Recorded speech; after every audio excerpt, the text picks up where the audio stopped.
Hi, my name is Abhishek and I'm a legal intern at Lexis and Company. So today's my topic is Yahoo Incorporated versus Akash Arora.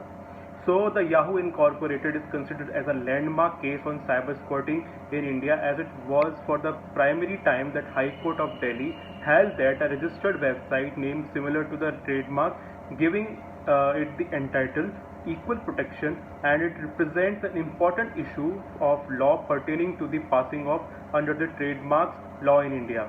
The case discussed the section 27 and 29 of the Trade and Merchandise Marks Act and applicability to the case. So let us talk about the facts of this case. So the Yahoo Incorporation, the plaintiff was owner of a documented trademark Yahoo and of the name yahoo.com. Both domain name and trademark acquire a distinctive name and goodwill and reputation. Since 1995, Yahoo.com was registered by Yahoo Incorporated with Network Solution, known to offer a wide range of web-based services. In almost 69 countries, the trademark was registered in or was on the brink of being registered countries. So the plaintiff Yahoo Incorporated did not register its name in India. The defendant Akash Arora started a company with the domain name Yahoo India, which offered internet services similar to that of plaintiff's Yahoo Incorporated. The plaintiff, aggrieved by this, filed a suit seeking permanent injunction in order to restrain the defendant from continuing their business under the impunged domain name of yahooindia.com or any identical name. So the plaintiff subsequently filed an application for an ad intern temporary injunction under Order 39 Rule 1 and of 2 of CPC in order to restrain the defendant from using the plaintiff domain name yahooindia.com. So let us talk about what are the issues raised in this case.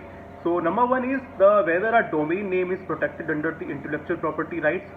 Second one is whether the defendant's act of registering the name Yahoo India to offer identical services as that of the plaintiff's Yahoo Incorporated be considered as an infringement of the plaintiff's trademark and amount to passing off under the relevant sections of the Trade and Merchandise Marks Act.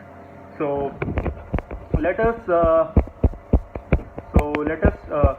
talk about the judgment of this case. So in this case, in this present case, the court addressing the issue of trademark not being registered in India stated that though the trademark of the plaintiff Yahoo was pending in India, plaintiff is a popular global global media rendering service under the domain name trade name Yahoo.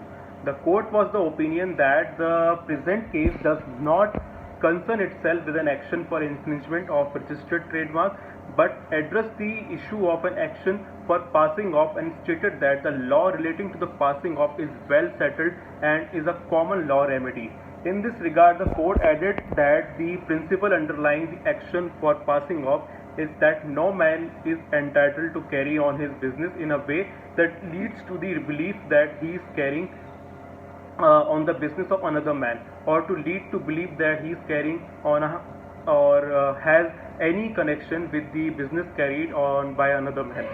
So the court quoted the case of Monterey Overseas versus Monterey Industries Limited, where the defendant adopted a trade name identical as that of plaintiff trade name, and the court held the defendant is liable for an action in passing off. Adding to the issue of service rendered by a person being included within the scope of passing off, the court made reference to the decision in Ellora Industries versus Banarsi Das and ORS, wherein the court held that since the plaintiff and the defendant were direct competitors and Ellora has a business name suggests association with the plaintiff's registered trademark, it is suggestive that the source of the good is the same, making it in a misrepresentation in relation to origin of goods which the defendant manufactured in the course of their business.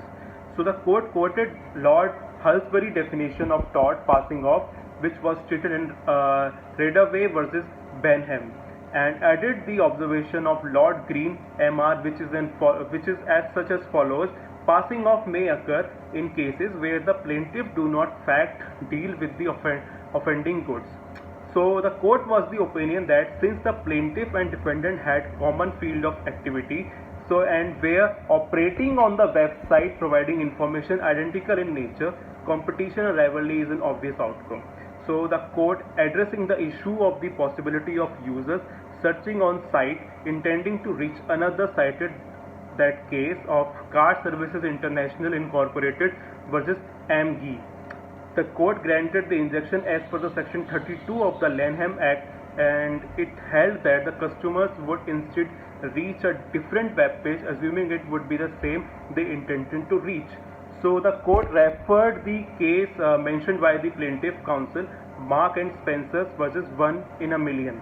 So where it was held that any person who deliberately registers a domain name on account of it similar to the name, brand name, trademark of an unconnected commercial organization must expect to find himself on the receiving end of an injunction to restrain the threat of passing off, and the injunction will be in terms which will make the name commercially useless to the dealer.